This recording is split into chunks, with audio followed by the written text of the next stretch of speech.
시청자 여러분 안녕하십니까? VOA 뉴스투데이입니다.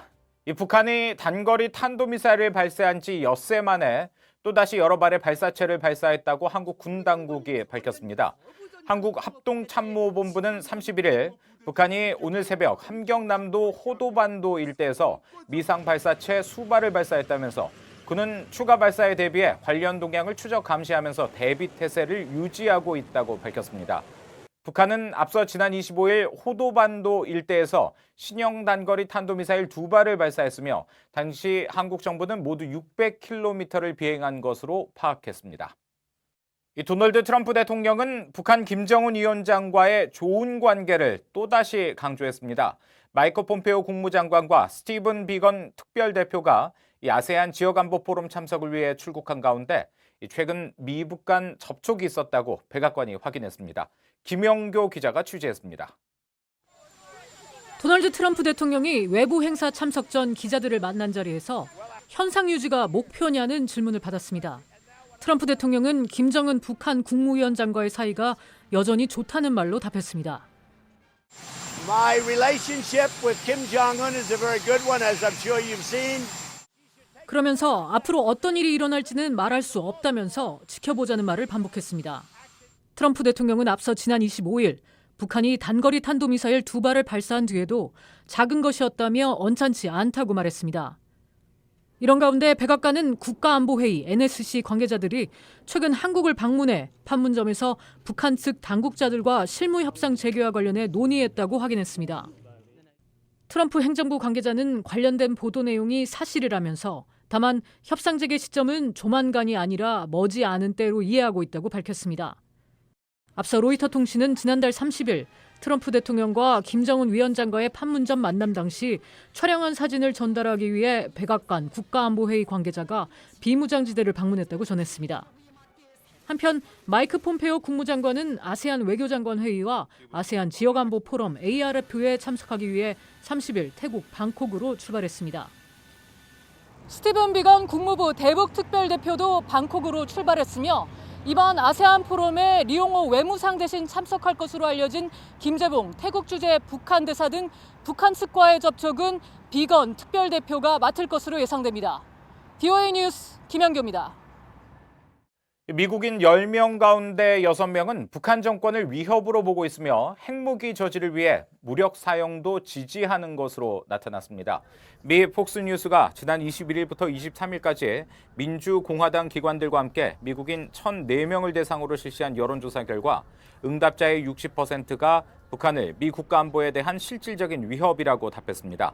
또 57%는 북한의 핵무기 프로그램을 저지하기 위해 미국의 군사행동을 지지한다고 응답했습니다. 군사행동에 반대한다는 응답은 36%였습니다. 여론조사 관계자는 북한 정권을 위협으로 보는 응답은 지난 13년 조사 때와 크게 다르지 않다며 백악관의 당파 성향과 지정학적 변화와 관계없이 북한 등 불량 국가를 위협으로 보는 미국인들의 관점은 일관적이라고 평가했습니다. 유럽연합과 호주가 북한의 포괄적 핵실험 금지 조약에 즉각 서명 비준하라고 촉구했습니다. 하지만 북한은 조약 가입은 주권에 관한 문제라며 강력히 거부했습니다. 이현철 기자의 보도입니다. 유럽연합은 30일 제네바 유엔본부에서 열린 군축회의에서 북한에 더 이상 지체하지 말고 아무 전제 조건 없이 포괄적 핵실험 금지 조약 CTBT에 서명 비준하라고 촉구했습니다. We call on the DPRK to give effect to its stated intention to end nuclear testing by signing and ratifying the CTBT. 유럽연합은 북한의 핵실험들 후에 포괄적 핵실험 금지 조약 기구 CTBTO가 제공한 빠르고 믿을 수 있으며 독립적인 자료들 덕분에 국제사회 신속하고 적절한 대응이 가능했다고 말했습니다. 그러면서 이런 측면에서 CTBTO와 이 기구의 전문 지식이 완전하고 검증 가능하며 되돌이킬 수 없는 비핵화에 중대한 기여를 할 수 있다고 강조했습니다. 호주도 북한의 비핵화에 대한 전반적인 공약의 일환으로 포괄적 핵실험 금지 조약에 가입하라고 촉구했습니다. 포괄적 핵실험 금지 조약 기구의 라시나 제르보 사무총장은 이날 회의에서 북한의 참관국 자격으로라도 조약에 참여하라고 촉구했습니다. Even If signature and/or ratification is out of reach for North Korea at this stage, the country could still consider becoming an observer to the CTBTO as Pakistan and Cuba have done. 제르보 사무총장은 북한이 참관국이 되면 조약의 기술적인 검증 능력과 CTBT 자료 이용 등 조약 가입에 따른 보수적인 효과에 익숙해질 수 있을 것이라고 말했습니다. 그러나 북한은 국제사회에 이 같은 촉구를 거부했습니다. 북한은 국제조약 가입은 개별 국가의 주권에 달린 문제라며 모든 나라들은 자국의 국가적 우선순위와 안보적 필요가 있다고 주장했습니다. My delegation strongly rejects these statements intended to put pressure on the DPRK to join the CTBT. 한국은 북한이 지난해 핵실험 중단을 선언하고 전면적 핵실험 금지를 위한 국제사회 노력에 합류하겠다고 밝힌 것을 환영한다며 이 같은 공약을 계속 준수하라고 촉구했습니다. 아울러 한반도 비핵화를 위한 한국의 노력에 대한 국제사회 지속적인 지지와 격려를 고대한다고 덧붙였습니다. BOA 뉴스 이현철입니다. 유엔 안보리 대북제재위원회가 유럽연합 식량안보사무소의 자금 이전에 대한 이 제재 면제 신청을 승인했습니다. 지금까지 북한 반입이 허가된 물품과 프로그램은 최소 1,400만 달러에 달하는 것으로 집계됐습니다. 함지아 기자가 보도합니다. 유엔 주재 이탈리아 대표부는 지난달 3일 EU 식량안보사무소의 운영을 맡고 있는 에그리 콘설팅이 대북 인도 지원을 위한 운영 자금을 북한으로 반입할 수 있도록 해달라며 안보리 대북제재위원회에 신청서를 제출했습니다. 유엔 안보리 대북제재위원회는 29일 공개한 서한에서 유럽연합 EU 식량안보사무소의 운영 자금의 이전을 승인한다고 밝혔습니다. 서한에 따르면 에그리 콘설팅은 자금 이전 외에 물품이나 자재 등의 대북 반입은 예고하지 않았습니다. 승인 서한과 함께 공개된 반입 목록에는 에그리 콘설팅이 올해 3월부터 2022년 2월까지 사용할 금액으로 약 106만 유로, 약 118만 달러가 안내됐습니다. 이번 승인으로 현재 유엔 안보리 대북제재위원회 웹사이트에는 모두 19개 단체가 허가를 받은 것으로 나타났습니다. 이들 단체들 중 액수가 명시된 단체들의 대북 반입 물품과 자금의 액수를 합치면 약 743만 달러입니다. 안보리는 지난해 8월 이후 약 30여 개 단체들의 대북 물품 반입을 승인했으며 이 중 이미 승인 기간이 만료된 단체들의 허가 액수는 약 650만 달러였습니다. 아직 유효 기간이 살아있는 승인 금액 743만 달러와 더할 경우 역대 대북제재위원회가 승인한 대북 반입 물품의 총액은 약 1,400만 달러에 육박합니다.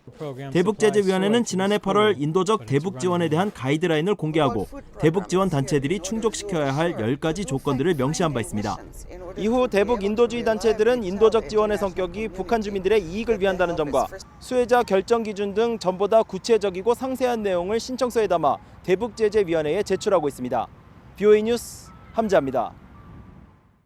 미국 정부가 최첨단 무인 정찰기 글로벌 호크의 한국 판매를 승인해 북한의 핵과 미사일 시설을 탐지하고 추적해 대응하는 한국 군 능력이 한층 강화될 것으로 보입니다. 미 국방안보협력국은 30일 국무부가 한국에 대한 9억 5천만 달러 상당의 글로벌 호크 판매를 승인했다고 밝혔습니다. 한국은 지난 2014년 글로벌 호크 제조업체인 노스롬 그루먼사와 넉 대의 구매 계약을 체결했지만 미 정부의 사이버 보안 강화 정책과 소프트웨어 문제 등으로 승인이 지연됐었습니다.